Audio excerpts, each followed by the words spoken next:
এখন চিনেমা আচলতে আমি আমাৰ যিটো প্ৰকৃতি সুৰক্ষা স্বাৰ্থত বনাইছোঁ। চিনেমাখন কাহিনী মাধ্যমে এটা বাৰ্তা দিব গৈছোঁ, যিটো আমাৰ প্ৰকৃতিক সুৰক্ষা দিব লাগে।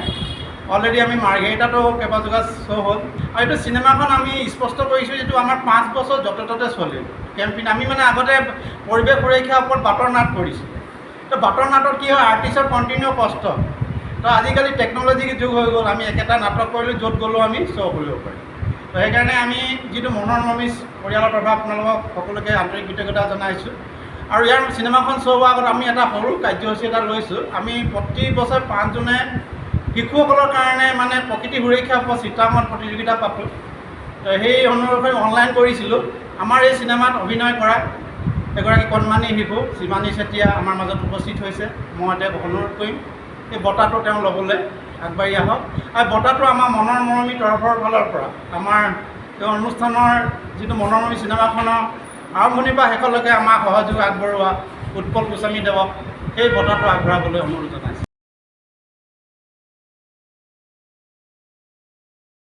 আজি এই অনুষ্ঠান যে আমি পাতিলোঁ, আমাক সহায়যোগিতা আগবঢ়ালে এই অনুষ্ঠানৰ বিষ্ণুজ্যোতি সাংস্কৃতিক কেন্দ্ৰৰ লগত মই বহুত অনুষ্ঠান কৰিছোঁ। আমি কৰ্মশালাও পাতিছিলোঁ, অভিনয় বিভিন্ন অনুষ্ঠান পাতোঁ, সহযোগ কৰে।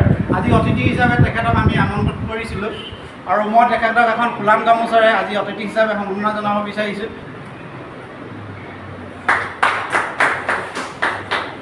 প্ৰকৃতিৰ কাৰণে যে মানুহে ত্যাগ কৰিবলগীয়া হয়, আৰু ত্যাগৰ এটা মহত্ব থাকে, মহত্বটো প্ৰকাশ পাইছে ইয়াত। আৰু চিনেমাখন মই লাষ্টত দেখিছোঁ এই মৰমী প্ৰকৃতিৰ এটা শ্বহীদ হৈছে প্ৰকৃতিৰ কাৰণে। এই মৰমী লাষ্টত যিখন অৰণ্য কৰিছে, অৰণ্যৰ লগত অৰণ্যৰ মাজত এটা ইমেজ এটা দিব পাৰিলে ইয়াক এটা ছুপাৰ ইমেজ এটা, মানে অৰণ্যখন আৰু মৰমী এটা ইমেজ দেউতাকে যাতে এই অৰণ্যখনৰ মাজত এটা ছুপাৰ ইমেজ দেখে, মৰমীৰ এটা ছবি দেখে, এই বস্তুটো কৰালে ভাল আৰু ধুনীয়া হৈছে চিনেমাখন। মই চিনেমা সম্পৰ্কে বৰ বিশেষ হেৰি কৰিব নাজানো, সমালোচনা কৰিব নাজানো, গতিকে আমাৰ চকুত সাধাৰণ মানুহৰ দৃষ্টিত এখন ভাল চিনেমা। ভাল লাগিলে, অভিনয়টো খুবেই ভাল। আৰু আমাৰ সমাজে আমি সকলোৱে মিলি যদি কাম কৰোঁ তেনেহ'লে প্ৰকৃতিক ৰক্ষা কৰিব পাৰোঁ, আৰু ৰক্ষা কৰাটো আমাৰ নিজৰ কাৰণে খুব জৰুৰী হৈছে। ভাল লাগিলে এনেকুৱা ধৰণে এই বস্তুটো মানে আগুৱাই যাব লাগে, চবেই চাব লাগে। প্ৰকৃতি কেনেকৈ ভাল পাব লাগে, প্ৰকৃতিৰ কাৰণে কেনেকৈ কাম কৰিব লাগে, মানুহবিলাকে এইবোৰ চালে ভাল পাম।